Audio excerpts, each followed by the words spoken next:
Welcome, everybody. I am going live from my Zoom room directly. I usually use a different streaming platform, but we're continuing the reading of A Course in Miracles, The Journey Through the Workbook of A Course in Miracles by Kenneth Wapnick. If you are a student of A Course in Miracles, ooh, it's open. Here, let me turn this down. The video popped up. I apologize. This is me getting into it. So if you are a student of A Course in Miracles, we are on lesson 23. If you are not a student of A Course in Miracles, start from the beginning or stick around at your own. Yeah, anyways, this isn't for everybody, but I like to do my live readings. I was going to do a whole new channel dedicated to just A Course in Miracles, but I'm not going to do that. So I create this playlist. I have created this playlist where I am doing live readings of the journey through the workbook of A Course in Miracles. There are 365 lessons, as you know, as a student of A Course. And I wish that there was videos like this. Particularly, I wish I knew about Ken's book, A Journey Through the Workbook, where he has copious notes on each of the lessons. And so I see many creators out there who are teaching about A Course in Miracles. They read the lesson, which is very helpful. I love them all. However, I find that that's all they do. They just read the lesson of the day and that's it. Sometimes they share ideas, but I love sharing Ken's book. So all the information about this book and how to get it is below and all that jazz. So we are diving in, and thank you for your patience with this new format. So lesson 23 from A Course in Miracles. I can escape from the world I see by giving up attack thoughts. This is among the most important lessons in the workbook, providing us with clear statements about the nature of the world and what salvation is and what it is not. Remember, A Course in Miracles is a psychological mind training to help us think with the thoughts of God, the thoughts of the Holy Spirit, versus the thoughts of the ego or of fear. Okay? So even though we are in our physical bodies here, our spirits, we are either working and moving through this experience with the thought system of the ego, which is fear-based, or we are working through this experience with the thought system of God, which is love. One or the other. We are either in one or the other. And it's wild once you start to study this to see how much we live in this fear. And the umbrella of fear underneath it is hate, judgment, criticism, like anything negative. So anytime you're not at perfect peace and love, you're in your ego. And there's nothing wrong with that, but it's to shine awareness on what thought system we're working with because we suffer. We really do. So again, lesson 23. So this is among the most important lessons in the workbook, providing us with a clear statement, with clear statements about the nature of the world and what salvation is and what it is not. Another valuable aspect of this lesson is its simple language, which makes it even more difficult to mistake its message. This certainly does not mean, of course, that people will not try valiantly to overlook it.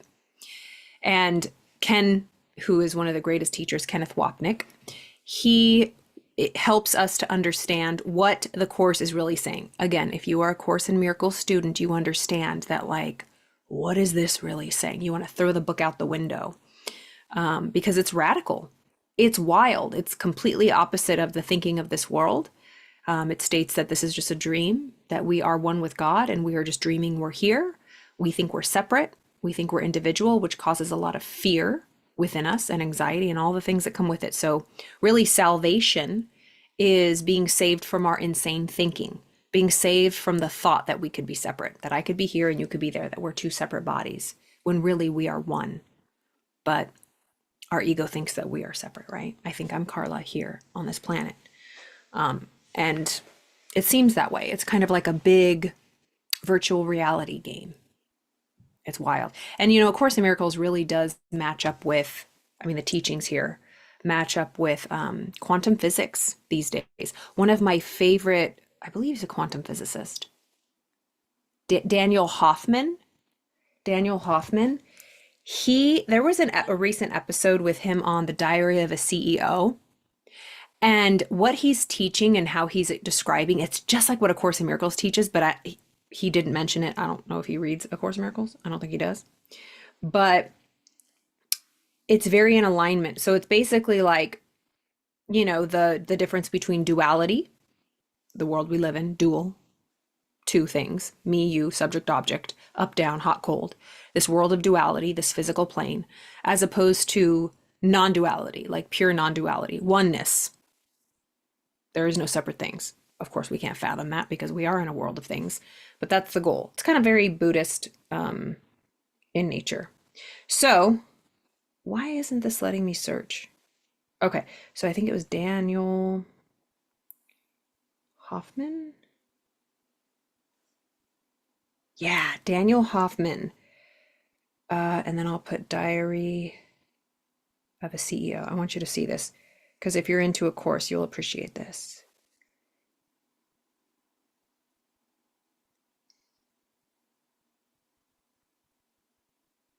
Okay, so it was this episode. I don't know why the title is Seeing True Reality Would Kill Us. So let me take a screenshot. Did it take a screenshot? It'll be worth it, I promise. Okay, this is what it looks like. Look that up on the YouTubes. Very fascinating. He talks about how this world is very much like a virtual reality, and it very closely aligns with the teachings of A Course, but just spoken in different ways. All right. The title itself is a blockbuster, the title of this lesson. I can escape from the world. I can escape from the world. I can escape from the world I see by giving up attack thoughts. If we give up attack thoughts, we can escape from the world we see. The title itself is a blockbuster.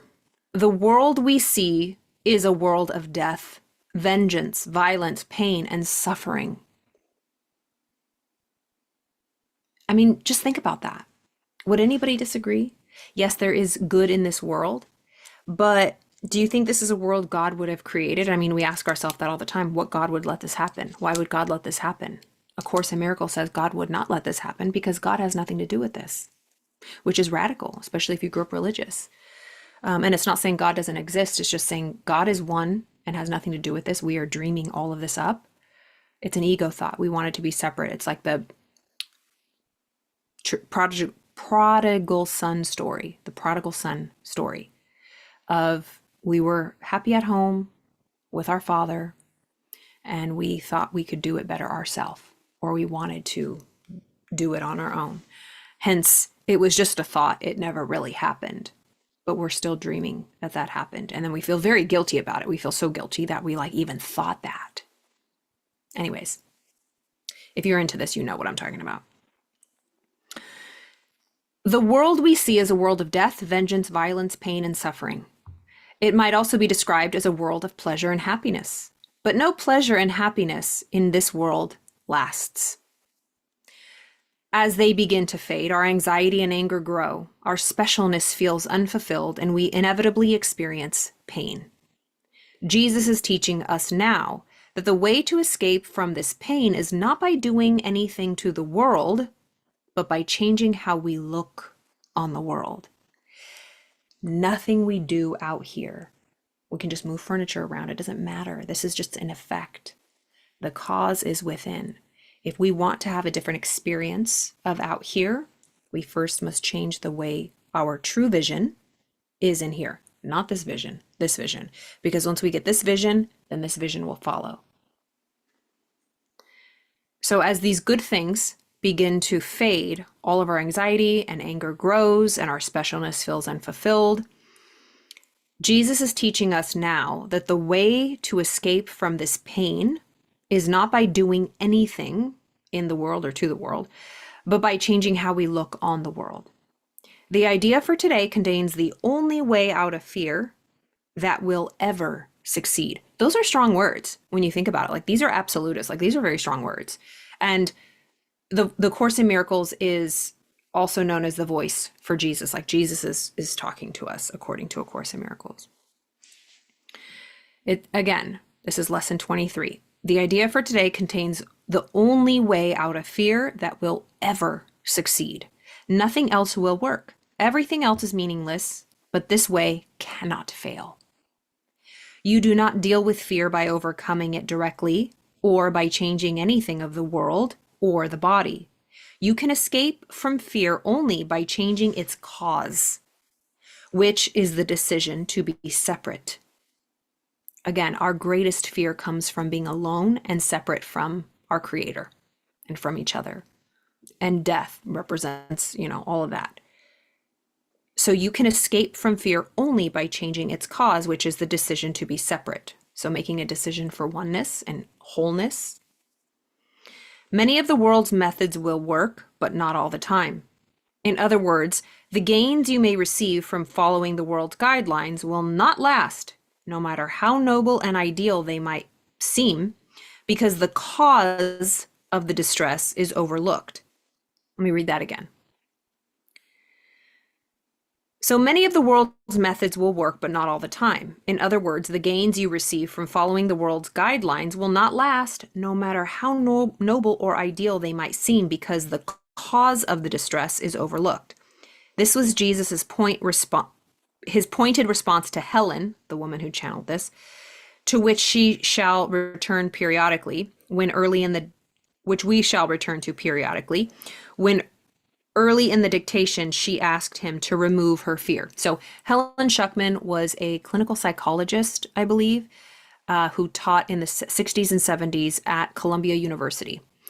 And the story's out there, it's fascinating. But basically, she was a Jewish woman who was channeling Jesus, and she's like, what the heck is going on here? And it took 7 years to write the whole course, to dictate it rather. And one time, and Ken used this as an example, was Helen would ask Jesus, like, remove my fear, take this fear away from me. And Jesus always told her that the correction of fear is your responsibility. When you ask for release from fear, you are implying that it is not. So when you ask for release from fear, you are implying that it is not. You should ask instead for help in the conditions that have brought the fear about. So he's basically saying, I can't take your fear away from you. Your fear is an effect. If you don't, you're the only one. You have free will. You're the only one that can stop the cause of the fear, which is your thoughts. Your thinking causes the fear. Your fearful thinking and your thoughts are causing your fear. So Helen's saying, Jesus, take away my fear. He goes, girl, I can't take away your fear because you just keep with your thoughts. I can help you on the level of your thoughts, but I can't help you on the level of fear. I can take away your fear thoughts, but I can't take away your fear feelings because it's your thoughts that are causing it. And if we don't get to the root cause, which is here, there's nothing I can do. And I cannot force you. You have free will here. You can think whatever you want. But if you ask my help, I'll help you with the thoughts that are causing your fear. I think I'm jumping ahead. But anyways, he says, the correction of fear is your responsibility. Our thoughts. When you ask for release from fear, you are implying that it is not. Oh, that it is not your responsibility. I just got that right now. When you ask for release, when you ask me to take away your fear, you're implying that it's not your responsibility. And it is.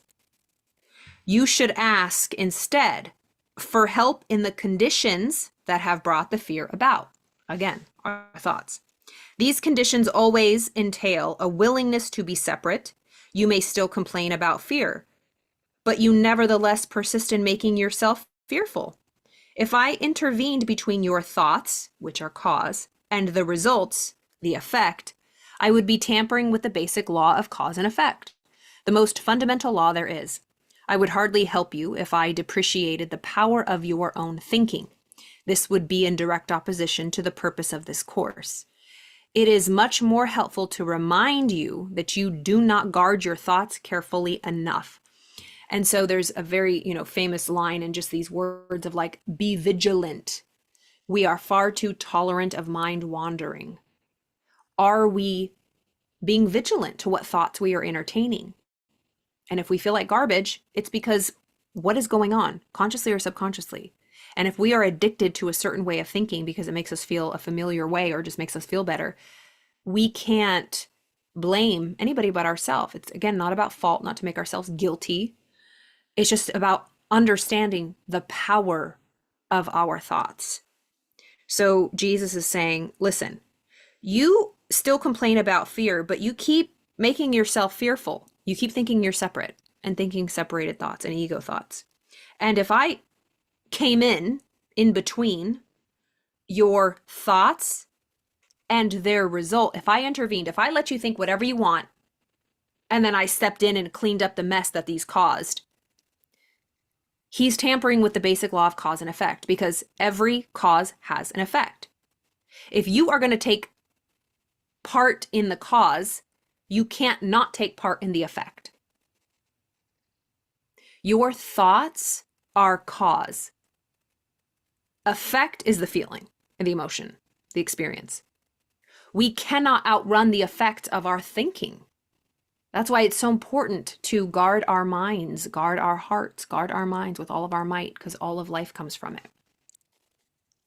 So he says, I can't tamper with the fundamental cause, the law of cause and effect.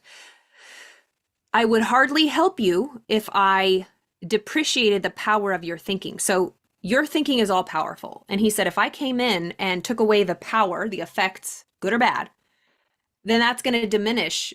Like, again, he's erasing the effects. That's not how we live here in this physical universe. We live in a world of duality, cause and effect. This would be in a direct opposition to the purpose of this course. It is much more helpful to remind you that you do not guard your thoughts carefully enough. Jesus was thus appealing to the power of Helen's mind to choose to be afraid, directing her attention to the cause of her distress and away from its effects. So Jesus was saying, Helen, stop focusing on your fear and the effect. I want you to focus on the cause and your thoughts that are causing the effect of fear. Every thought you have makes up some segment of the world you see. Every thought you have makes up some segment of the world you see. This is how I see it. It's like coding on a computer or on a website. We code in the back end, and then we see something on the front end. It's truly like a virtual reality game. And that's why I pointed out that Daniel Hoffman interview on Diary of a CEO, because there's a section in that interview where he says this is like a virtual reality game. You think something, and because you're thinking it, it's rendering wherever you're looking. Like he was talking about Grand Theft Auto. Like if you look over and you see the red car, it's because you're looking at it and it's rendering. But if you're not, it doesn't exist. Isn't that a trip? Like it goes into the wave particle phenomenon. I think it's the double slit experiment where it exists as a wave. The light exists, or I think exists as waves, but then when it's observed, it becomes a particle. So the waves are potentiality, but the moment you look at it, it becomes a particle. And when I look away, it's just a potential. And then when I look at it, it's a particle. And so he's saying every thought you have makes up some segment of the world you see. Every moment we are building our outside world, our 3D world. It's like, I don't play those games, but what is it like? Not Minecraft, Roblox? I don't know. My nieces and nephews play it. And so I don't mean to diminish the experiences we have here as human beings, but, you know, science and quantum physics are proving like this is, people call it a simulation and a game, but that signifies like someone's behind the scenes, like running it. Like we're the ones behind the scenes, or we're in a matrix. We are, each of us has an individual matrix. There's not one matrix. I mean, I guess all of our matrices make up one matrix, but like when people say, oh, the matrix is trying to get you, boo, you the matrix, you are. And I remember, and I've shared this a lot, that the word matrix means, I think mother or womb. Matrix is like the womb of creation, like the mother, I believe. And so that's our mind. That's our mind is the womb of creation. Neville Goddard talks a lot about this, about the conscious and the subconscious mind. The conscious is the seed, the masculine. The feminine is the subconscious and the soil, the egg, so to speak. And we implant, our thoughts implant our subconscious mind, and we give birth to what we think. It's wild. We are creators. We are creating.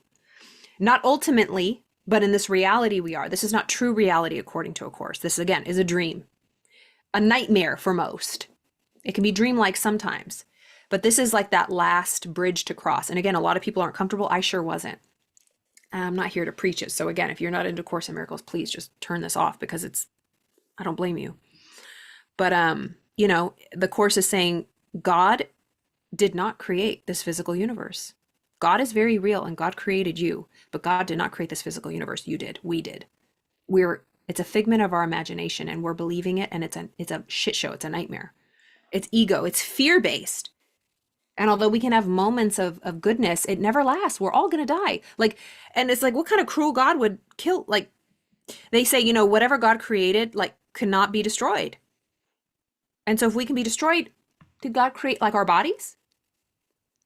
If we can just go to dust, if you've ever been to a funeral and there goes a bag of blood and bones, not to be morbid, but how many people are angry with God after somebody dies?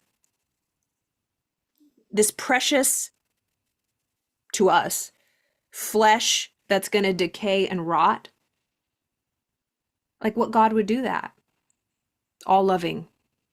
Allow us to love and live and just always be worried that our loved ones are going to die and suffer and grieve. What God created can never be destroyed. It can never die. And so we are so obsessed, programmed that we are this flesh. And I love Daniel Hoffman talks a lot about, he goes, and I understand that, but I still don't want to die. Same. I'm starting to get it. I am not enlightened by any means, right? I don't get it. I'm still very attached to my physical human individual form, but I can understand it, but I still don't want to experience it because I don't fucking know how. It scares me. So anyways, so every thought you have makes up some segment of the world you see. It is with your thoughts then that we must work. Okay. So it is with your thoughts then that we must work if your perception of the world is to be changed. So our only problem is a perception problem, how we're seeing everything. We're seeing it through the eyes of fear instead of seeing it through the eyes of the Holy Spirit. This is another clear statement of cause and effect, and one that is meant literally. The cause of everything in the world is our thoughts. My goodness, and this is not a woo-woo manifestation book. I mean, some people think it's woo-woo because it was a channeled work, but when you really read it, you know the truth. You know the truth when you hear it. For me, this is endgame. For over 20 years, I've studied a lot of personal and spiritual development. I'm always open, but I've been studying this since 2010, right? What are we going on? 15 years? It's my 16th year next year. And it does not make me any of the smarter, in my opinion. It's the more I read, it's whoa. I am truly a student, always learning. And I've read things over and over, and I learn something new each time, new layers. When I first started studying this, I didn't really get it that God did not, according to the Course, create the universe.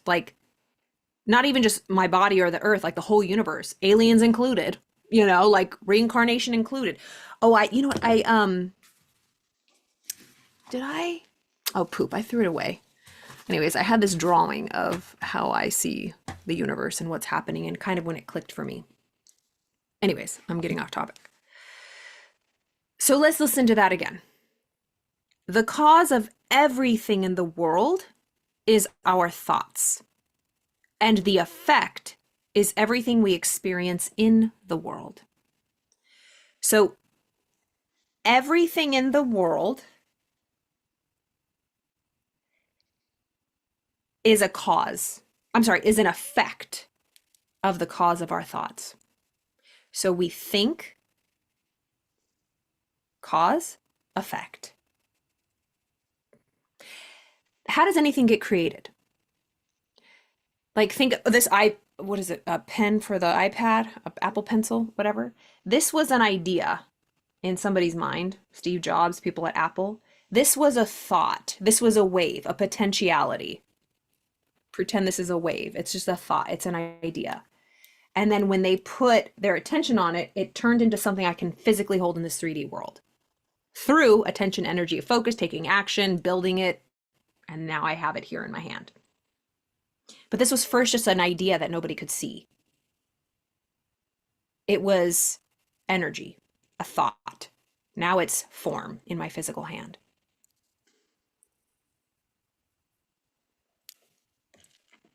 The cause of everything in the world is our thoughts. And the effect is everything we see in the world. This principle, however, must be understood from the point of view of the mind. Otherwise, we would be tempted to believe that a particular thought of ours could have a harmful effect on something external. For instance, if you as an individual have an angry thought about someone, and then something unfortunate occurs, you could mistakenly think this lesson means you are responsible for what happened to that person. Oh my God, how many times has that happened? Somebody actually on my YouTube years ago had mentioned that something about his brother passed away, God bless him, but he was blaming himself. I'm like, honey, you're not that powerful. Like your thoughts about, to kill someone.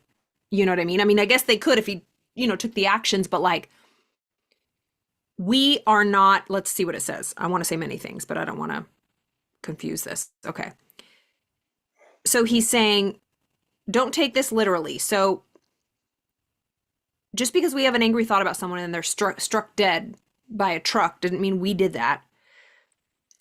The intention here is not to induce guilt because something happened to someone in whom you are angry. Jesus is talking about a thought in the mind, which means that if the person falls off a ladder, it is to be viewed as a choice that that person made, perhaps along with you if you react to it, but not the you that you think you are. Okay, wow. Okay, let me just read this again. Do you see why I'm warning you about A Course in Miracles? Okay. So it says, the cause of everything in the world is our thoughts, and the effect is everything we experience in the world. This principle, however, must be understood from the point of view of the mind. Otherwise, we would be tempted to believe that a particular thought of ours could have a harmful effect on something external. For instance, if you as an individual have an angry thought about someone and then something unfortunate occurs, you could mistakenly think this lesson means you are responsible for what happened to that person. The intention here is not to induce guilt because something happens to someone with whom you are angry. Jesus is talking about a thought in the mind, which means that if the person falls off a ladder, it is to be viewed as a choice that that person made, perhaps along with you if you react to it, but not the you that you think you are. It is essential to remember that thoughts are of the mind, not the brain. I love this. The mind is not the brain. The brain is not the mind. The brain is an instrument of the mind. Dr. Daniel Siegel is one of my favorite, I think he's a psychiatrist, and he talks a lot about this. These days, again, we love the form. We're addicted to form and the effects in this world. We're addicted to the effects, what we can see, the material world, which is all effect. We are addicted to effect. We don't want to talk about cause because we can't see the cause. Cause is of the mind. We can't see it, right? So people who do mind work, mindset work, some people think they're nuts, but really who's nuts is them. Like they're just moving furniture around. So anyways, people are addicted to the 3D physical manifested material effects of this world, but that is not what changes this. If we want to change something out here, we have to go to the cause, which is in here. Okay. So think about the brain, the noodle in your mind, the noodle in your head, your brain. We can see x-rays of it. It's a piece of anatomy. It's a piece of matter. We can hold it from a cadaver. Our brain is something we can see in our physical world. It's a particle. And these days, which I am a fan of neuroscience, right? It's the study of the brain. But that is studying effects. What animates the brain? The mind, pure energy, pure awareness potentiality. We think with our mind, not with our brain. So we think a thought and it affects our brain. Our mind tells the brain what to unleash, what wires and what fires and wires together, the neural pathways in the brain. So through mindfulness, we can change the neural pathways in the brain. Through mindfulness, we can change the brain. So mind is the energy which imprints the brain. And so when we have, you know, things that fire and wire, depending on what we're thinking, we're bathing ourselves in neurotransmitters, hormones like dopamine, cortisol, stress, you know, all the things, oxytocin, serotonin. So when we are thinking in the mind, very stressful, fearful thoughts, we are telling the brain stressful, fearful thoughts, and it is bathing us with stressful, fearful hormones. And that affects our physiology. So it is essential to remember that thoughts are of the mind, not the brain. What we usually identify as our thoughts belong to the brain, which we are told time and time again does not truly think. Jesus is speaking to us exclusively about the mind. Remember, the mind is outside time and space, and the world of time and space emanates from the one thought of separation. So this and everything in it, the world, the universe, every single planet, every infinity is a thought. So have you ever found yourself thinking about how this universe is infinite and never stops, it never stops, it never stops? Like, how does that make you feel? It's like impossible to wrap your brain around, your mind around. But infinity is an idea. You know?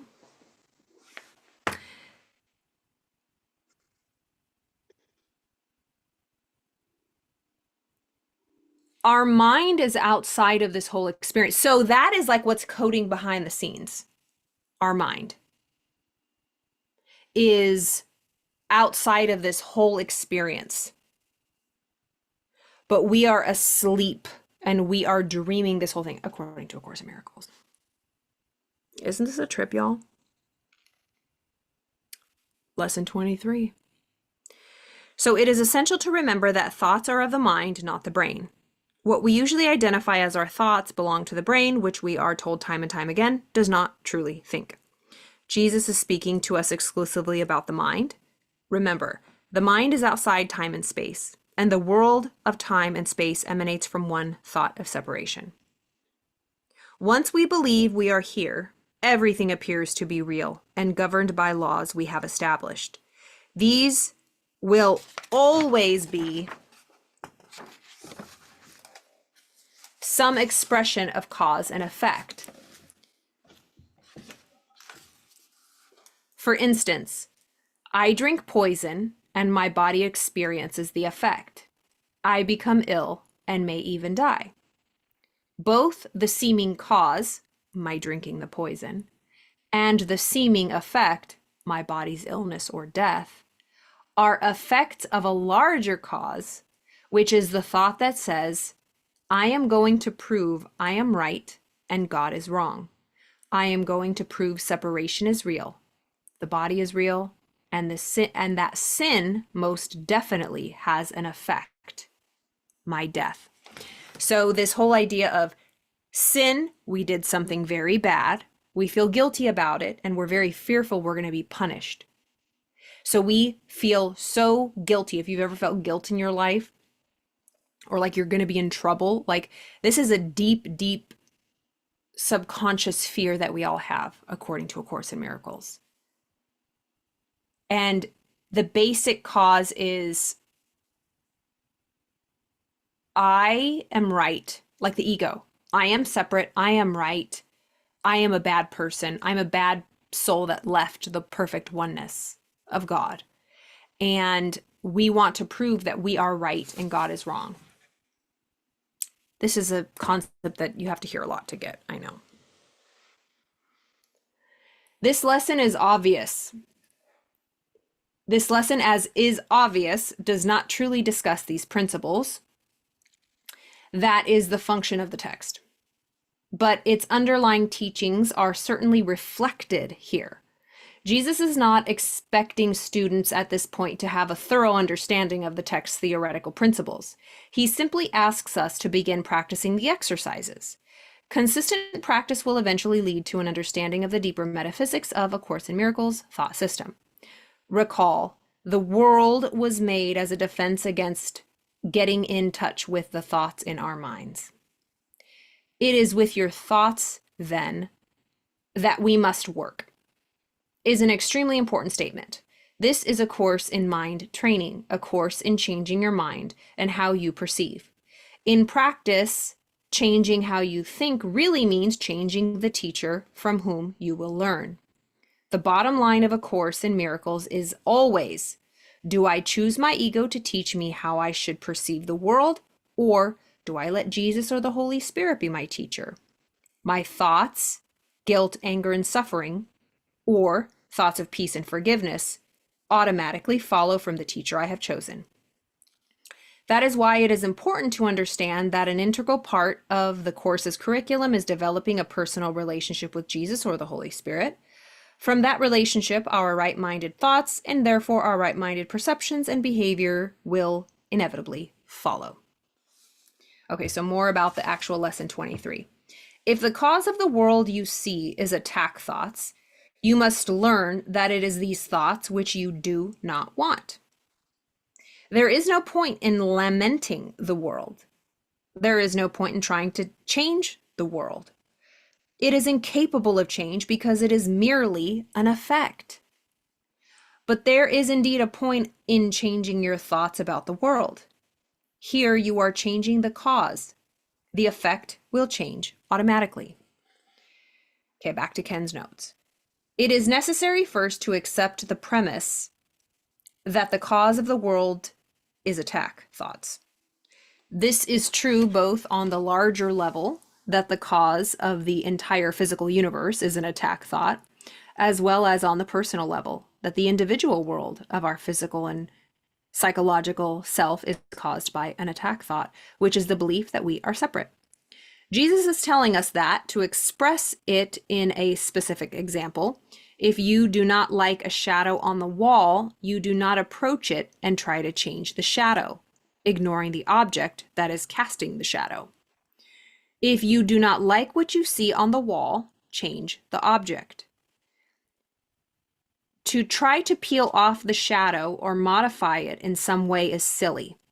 The physical universe can be likened to a shadow, reminiscent of Plato's allegory of the cave, which is why Jesus says in an often quoted line, "Trust not your good intentions, they are not enough."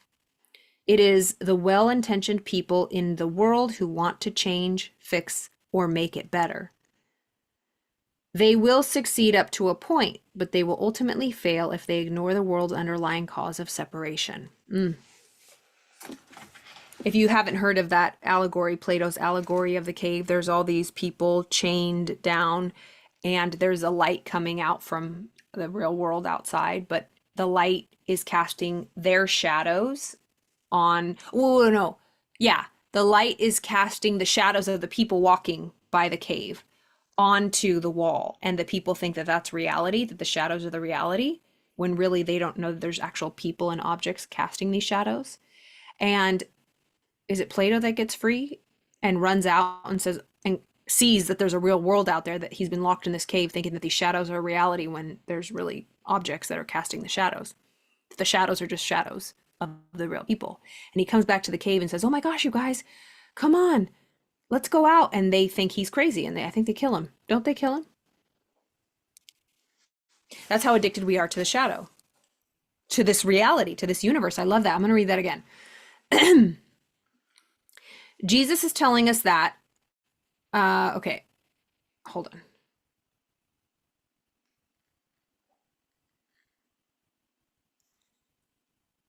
To express, okay, and if you do not like a shadow on the wall, you don't approach it and try to change the shadow, ignoring the object that is casting the shadow. If you do not like what you see on the wall, change the object. To try to peel off the shadow or modify it in some way is silly. The physical universe can be likened to a shadow, reminiscent of Plato's allegory of the cave, which is why Jesus often quotes this line, "Trust not your good intentions, they are not enough." Oh no, we often quote Jesus as saying in A Course. Yeah, don't trust your good intentions, they're not enough. It is the well-intentioned people in the world who want to fix, change, and make the world better. They may succeed up to a point, and there's nothing wrong.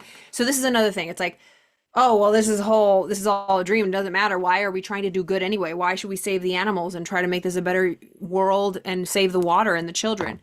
Because we still believe we're here. Because we're still in the dream.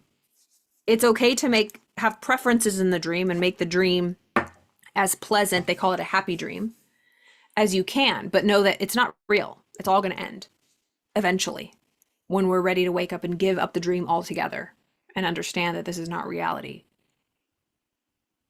But when good intentioned people really think that they're like going to change the world, he's saying that's where the trouble starts, because they're not dealing with the cause. They're just dealing with the shadows and the effects. Anything in this physical world is a shadow. It's an effect. Okay. Statements such as these ones expressed here, i.e., there is no point. Oh, here we go.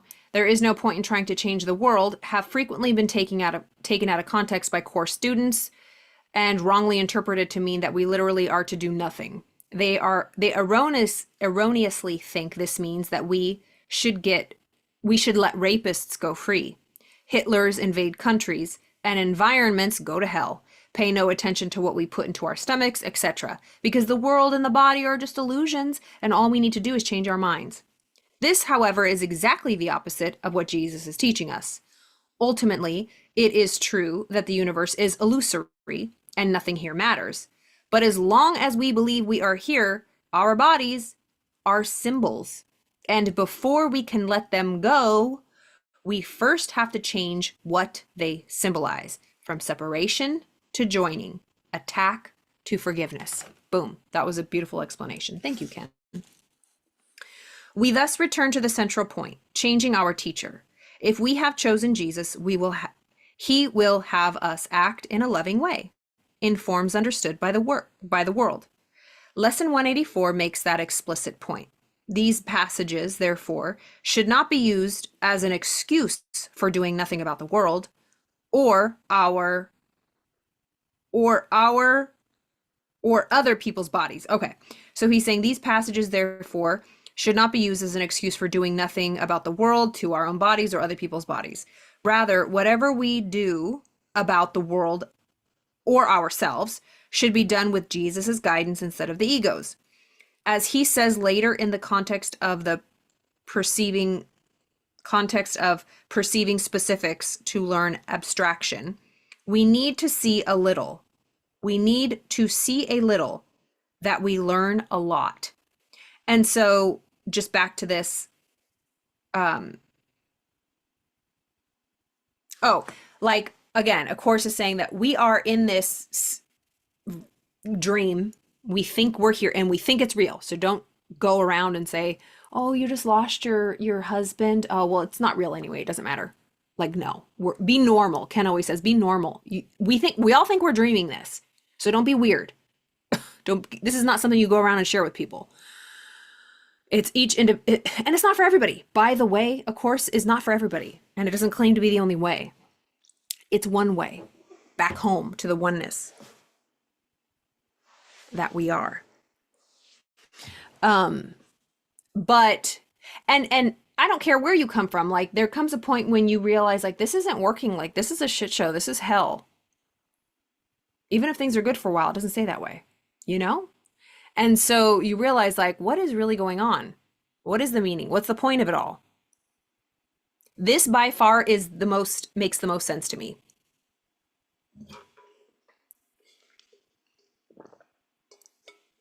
Because we try to spiritualize this physical world. And it's insane. It's insane. What was I going to say?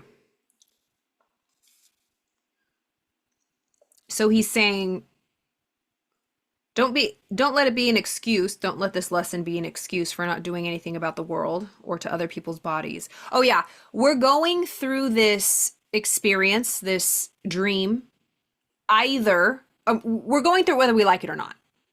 We can't pretend like, oh, I'm not really a body. And aesthetic lifestyles, they deny the body's needs, and they eat very little, and they like don't consume anything because they think that this body is just beyond them. It's like, honey, if you were enlightened and you really believed that, you would not be in a body anymore. You would ascend.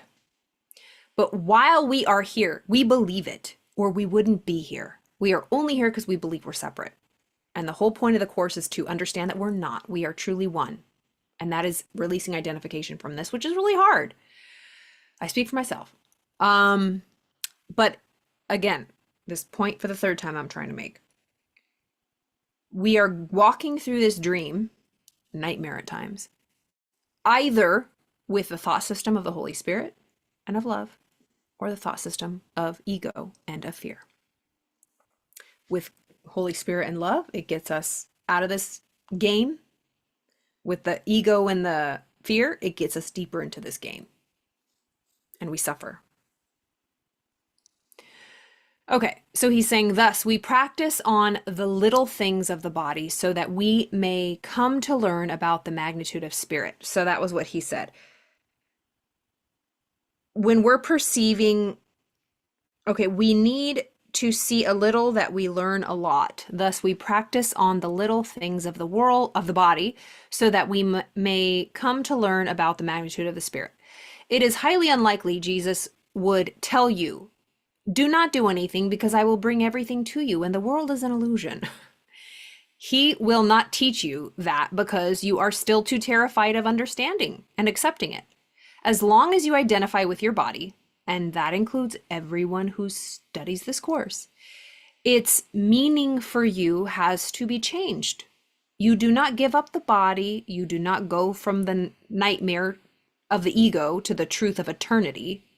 Rather, you go from the nightmare dreams of the ego to the happy dreams of the Holy Spirit. Perfectly said. Nothing more fearful than an idle dream has terrified God's Son and made him think that he has lost his innocence, denied his Father, and made war upon himself. So fearful is the dream, so seeming real, he could not waken to reality without the sweat of terror and a scream of mortal fear, unless a gentler dream preceded his awakening and allowed his calmer mind to welcome, not to fear, the voice that calls with love to waken him, a gentler dream in which his suffering was healed and where his brother was his friend. God willed he waken gently and with joy, and gave him means to waken without fear. That is one of the most perfect analogies. So I think either Ken or even Gary Renard in his books, The Disappearance of the Universe, if you're a Course in Miracles student, highly recommend Gary Renard's books. Start with Disappearance of the Universe. He talks about, if you can imagine, if you're a parent or just somebody you love, your dog, let's just think about a dog. Say you have a dog and the dog is safe at home by the fireplace, all nice and warm. The dog is safe, but the dog is sleeping. And you notice the dog starts to have a nightmare and it's whimpering and it's really, really scared in the dream. Are you going to go over and shake the dog and scare the poop out of it? No, it's like you kind of wait for it to subside and then it wakes up calm. Again, probably a person is better too, as he was talking about. He's saying this dream is so fearful, it seems so real, that God is not going to come, just like you wouldn't, shake someone if they're having a nightmare. It's like you're going to gently, shh, it's okay, it's okay, it's okay. And then that person is slowly going to hear your voice, calm down, and then wake up calmly. But that doesn't always happen. It's like in movies all the time, we see it like someone waking up in terror and like night sweats. It's like, that's not how this is going to happen. That's not how we're going to become enlightened and wake up and be into oneness. So he says that there's a way. I'll read it again. Nothing has happened here. This is just a dream that we think is very, very real. It's just like if you've ever had a real dream, like a nightmare, and you wake up and you think it's real. You're like, you think someone died and you wake up and you're like, your chest is heavy and you grieve and you're like, did that really happen? Oh my God. And you're like, oh my God, it was just a dream. Thank God it was just a dream. It was just a dream. That's what A Course is saying, that we're just in a bigger dream. It's like a dream within a dream. It's like Inception, that movie Inception with Leonardo DiCaprio. And so we're going to wake up from this shenanigans. So anybody you've ever lost, any tragedy you've ever been through, like, can you imagine waking up and being like, that never in reality happened? It very much happened here in the dream, again, not to take it away, and be normal and grieve, and you can still feel your feelings. But doesn't that seem more right and from God? Because again, why would God let this terrible thing happen? Us get sick, loved ones die, get cancer, tragedies, people, Hitler's, hello, like they mentioned. It's a nightmare that we will wake up from. But if we're sick and tired of dreaming this terrible dream, sometimes it's good, sometimes it's bad. We're playing Russian roulette. If we are done, he's saying, yeah, there's a way out. And it's starting with changing your thoughts about the whole thing. Okay. So he's saying that nothing more fearful than an idle dream has terrified God's son and made him think that he has lost his innocence, denied his father, and made war upon himself. So fearful is the dream, so seeming real, he could not waken to reality without the sweat of terror and a scream of mortal fear, unless a gentler dream preceded his awakening and allowed his calmer mind to welcome, not to fear, the voice that calls with love to awaken him. A gentler dream in which his suffering was healed and where his brother was his friend. God willed we waken gently and with joy, and gave him means to waken without fear. Back to Ken's notes, because that was an excerpt from A Course. Chapter 27, section 7, paragraph 13, lines 3 to 5, if you were wondering. This means that the body comes to serve another purpose and has a different meaning. The means for undoing all guilt and hatred of others. With this new purpose in mind, so it's like, are you going through this world, like we have a body, it's not real, but are we using it to hate and to attack, or to forgive and to love and heal? So when we do change our minds and start to see it differently as we're here, the body comes to serve another purpose instead of attack. It's a means for undoing all of guilt and hatred of others. With this new purpose in mind, you are free to use your body lovingly, treating yourself and others more kindly. The forms do not matter. The teacher you choose does. Everyone, however, is tempted to skip steps because the fear of looking at what it truly means to live in the ego's world is too painful. As a result, A Course in Miracles all too often becomes a way of escaping the pain of our everyday lives rather than the means of undoing it. That's probably how I was doing the Course. It made me feel good. It was like rainbows and butterflies. And then when I was like, oh, this is really asking me to like get in the deep, dark caverns and see all the darkness and hate and fear and judgment and attack thoughts I have. Because if I don't acknowledge all of the hate within me, if I don't admit the problem, I can't fix it. We must bring our ego thoughts and our illusions and the darkness to the light. But what we want to do is we want to bring the light to our illusions. We want to drag God into this 3D world. And we want to make it spiritual. We want to say he created it. We want to take God, perfect one love, and drag him into this place of fear and love. And God is one. God is whole. God don't play. God just is love. One. There is no two sides of the coin. And so if you look at it, This the stamp of that? No. This universe and this world is not indicative of oneness. It is quite literally the opposite. It is two-ness, it is duality, it is separateness. And so how in the hell can we think that God created this if we think God is perfect oneness? You know? Okay.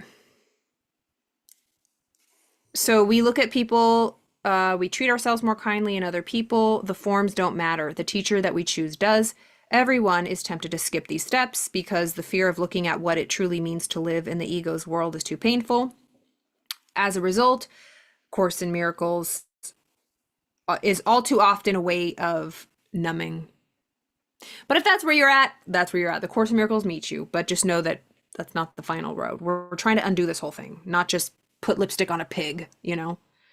When Jesus talks about changing your thoughts, understand him to mean changing the teacher of your thoughts. Let me read that again. When Jesus talks about changing your thoughts, understand him to mean changing the teacher of your thoughts. Again, if you choose him as your teacher, all your thoughts, perceptions, and behavior will be loving.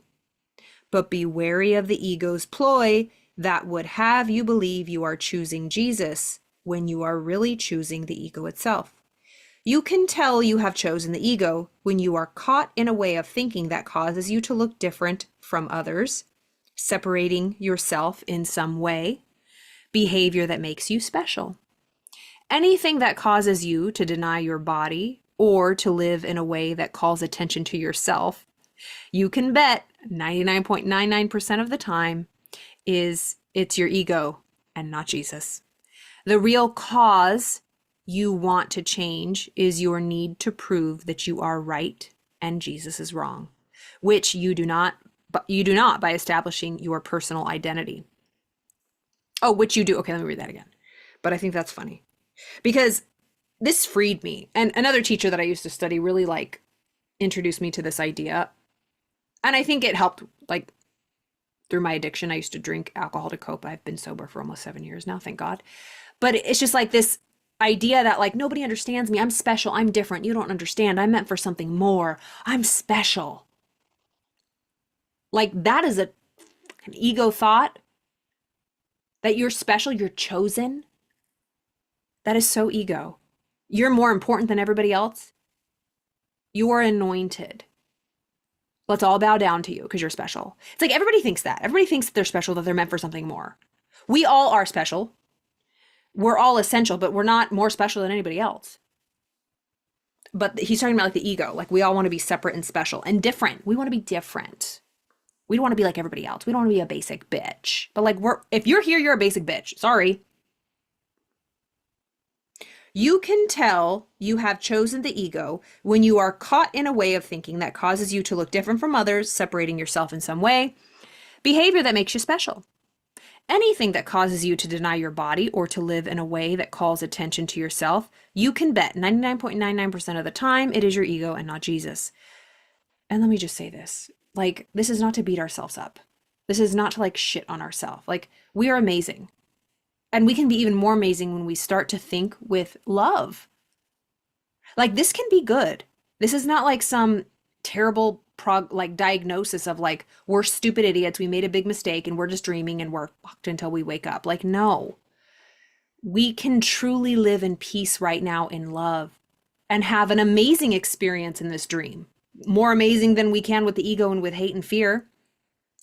So, sorry if I was a little snappy, but it's just I'm talking to myself, right? And it's just it's because the ego really is nothing, but I still find myself getting mad and arguing at the pain that it causes or that I seemingly believe that it causes. Okay, so the real cause you want to change is your need to prove that you are right and Jesus is wrong, which you do by establishing your personal identity. Yeah. So he's saying the real cause you want to change is your need to prove that you are right and Jesus is wrong. And we're doing that when we establish our personal identity, we are saying that Jesus is wrong because Jesus is saying you're not separate. You are not individual. You are one with me and with everything. But when you insist that you're separate and you have your own personal identity, you're telling me I'm wrong and you're right. Jesus is saying you are one. You are not your body. You are one with everything and everyone, and you're not even here. And we're like, no, I'm here and I'm separate and my name's Carla and I'm a woman. Like, because, and it's okay. He knows we do that. We don't, and it's like slowly waking up to even being able to understand how that could be. Okay. Remember, this identity is one of specialness, which is a red flag signaling you that you have chosen the ego as your teacher. Another expression of the ego's hidden agenda of specialness is the special focus students of A Course in Miracles place on the effect of the mind's change. Indeed, very often, the physical world will change as our thoughts change. But this means nothing if the world is nothing. The effect that always changes is the inevitable result of our attack thoughts. Let me read that again. And so this is they call it magic, because there are miracles and the miracle is nothing out here, although it can present as a miracle out here. The true miracle is the shift in perception of how we're thinking with the Holy Spirit and love. That's the true miracle. A Course in Miracles. But then there's magic in this dream. Magical thinking, like magic, like water is magic, food is magic.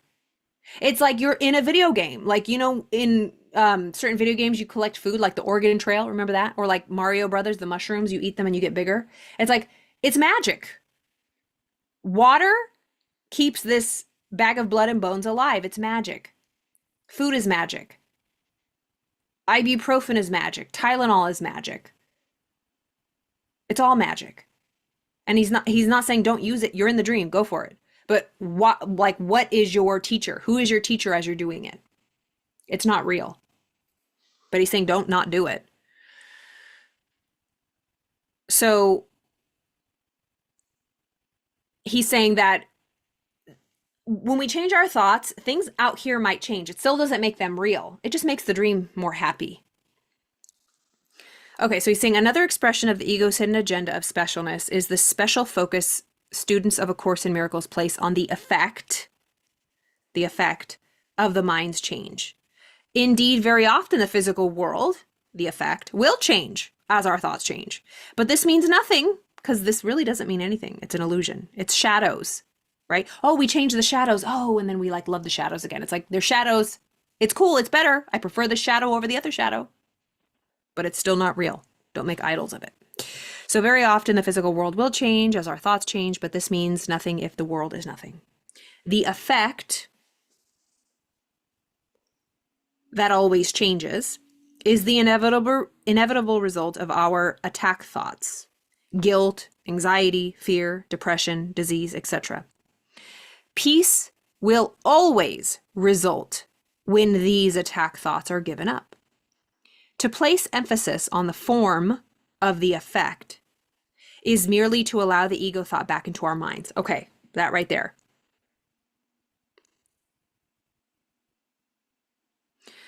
So if we start to place the emphasis on the shadows, on the forms that is here in the physical world, the effects, we're just allowing the ego's thought back into our mind. We must always be vigilant only for God and his kingdom. The world you see is a vengeful world, and everything in it is a symbol of vengeance. I mean, I remember when I first read that, I'm like, okay, damn, calm down. That's so dramatic. But it's the truth. And if there's a part of you that resists that, I don't blame you. But think about it. The world you see is a vengeful world, and everything in it is a symbol of vengeance. These are very strong statements, and as uncompromising as any you will come across in the text. Everything in this world is a symbol of vengeance. Why? Because if you believe there is a world, you are saying God no longer exists. If God no longer exists, it is because you killed him. And perforce believe he is justified in taking vengeance on you. You block out the horrendous thought and conflict. You project it and then believe it is the world that will seek its vengeance on you. There is, of course, another meaning we can give to the symbols of the world. The Holy Spirit's purpose of forgiveness. But here the focus is on the ego. Okay, so there is, of course, another meaning we can give the symbol of the world, the Holy Spirit's purpose of forgiveness. But here the focus is on the ego. Each of your perceptions of external reality is a pictorial representation of your own attack thoughts. External reality is in quotes because there is no reality outside. This is similar to the idea Jesus presents earlier in the text. All thinking produces form at some level, which appears in the first paragraph of this lesson. Every thought you have makes up something, some segment of the world you see. By pictorial representation, oh Lord, this is long, Ken. Come on now. This is gonna be a part 2. Ain't nobody got time for this. Cheese and crackers. And these words are small. Or these letters are small. Kenneth Wapnick. There's gonna be a part 2. Because I've already been going for over an hour, I'm pretty sure. Okay. Wow. I'm not surprised. I say that every time. I always say that. I yell at Ken all the time. I'm like, Ken, come on. Okay. So external reality is in quotations because there is no reality outside. This is similar to the idea Jesus presents early in the text. All thinking produces form on some level, at some level, which appears in the first paragraph of this lesson. Every thought you have makes up a segment of the world you see. By pictorial representation, Jesus means projection. As we have already seen in this statement that cannot be quoted too often. It, the world, it is the witness of your state of mind, the outside picture of an inward condition. And so if you think of projection, it's like I always use the example of if you're sitting in a movie theater and you're by yourself and you see the big screen in front of you and then behind you is the projector and there's a light. Bless me, thank you. There's a light, but I want you to think of this world as your movie screen, as your movie, like this world. It's a big, fat movie screen. And I have my awareness as my projector light. And if I don't have any thoughts in my mind, just like if there was no film in the projector, what would we see on the screen? White, nothing. But just like in our mind, if we had no thoughts, we would see nothing. But that's not how it is. We have a lot of thoughts. So depending on the thoughts that we put in front of the light, it'll get blasted out. So we always have that light of awareness on, and it's shining very bright. And all of our thoughts that are passing are determining what is being projected onto the screen. So if we have angry, hateful, nasty thoughts, this world is going to hell, that's what we see. Loving thoughts, everybody is one, and I love everyone, we're going to see evidence for that.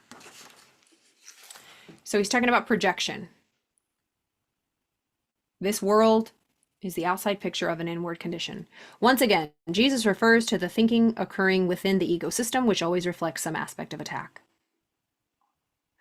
One can well ask if this can be called seeing. Is not fantasy a better word for such a process, and hallucination a more appropriate term for the result? Yeah. Fantasy is a psychological term for thoughts that are not real, usually pertaining to bringing you something you want. This means calling upon the ego's trusted ally, specialness. If you want to defend against your guilt, you invoke fantasies of killing someone or attaining vengeance on another. Or if you feel you are in a state of lack, you indulge fantasies of pleasure, of getting what you want. Everything in this world, special hate or special love, comes from a fantasy thought. Thus the world gives me what I want, a haven in which I can hide from God. And since the world is the effect of a thought of fantasy, it exists in the realm of hallucination, the perceptual counterpart of the mind's delusional thought system of fantasy.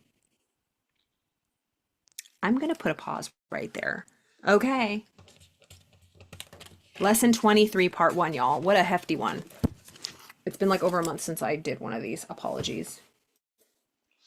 But you know, there's no rush through this, people. There's no rush at all. If you are on lesson 23 of A Course in Miracles and you just watch that, may the Lord be with you. But it's helpful. I love Ken's notes. What did you think? How was your journey through your workbook of A Course in Miracles? Was this helpful? Share your thoughts. If you have no idea what I'm talking about, you're probably still not listening to this. But if you have, Lord, what is wrong with you? Just kidding. All right. I hope you have a beautiful evening. This is my first time streaming live from my Zoom onto YouTube. I used to use a third-party streaming service, so I hope this is okay. I hope it started on time, and I hope it doesn't cut me off. Let me look at where I'm at. All right. I love you all. I'll continue doing this. I have committed to doing every lesson, 365, and we on lesson 23, y'all. So